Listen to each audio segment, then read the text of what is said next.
Well, hello there, everybody. This is Holly McWilliams with Indigo Arts, and thank you for joining me again today for another process video. Now, what we're going to do today is a watercolor mixed media.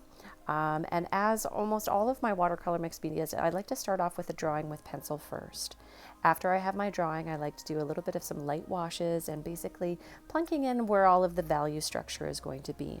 The value structure is important because as I'm putting it in, I'm thinking about edges. So anything that's meant to have a hard edge, such as the side of her face on the left, or a soft edge, such as her forehead or some of the areas in around the eye, I do address immediately.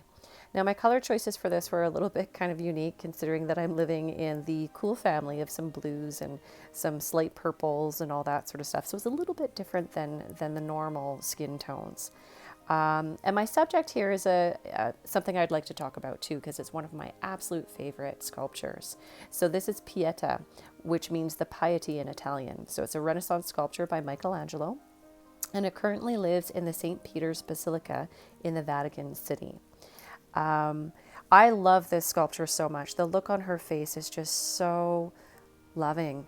I just love this. And you can see with this piece though, although I'm getting my inspiration from this, I have to put a little bit of myself in there. So as I was developing this piece, I decided that I didn't really like the aspect of the veil coming around. So I changed things a little tiny bit so that I had a little bit more of flowing hair. I love flowing hair within a lot of my pieces, especially my portraiture. So anytime I can get a chance to incorporate something like that, I absolutely will. So I think that's basically about it. Thank you for joining me today and getting a little bit of art history on the Pieta, my inspiration for this week's video. And look out for some more videos that I'm going to have posted, or go to my channel and see some ones that I've already done. Thank you so much for joining me today.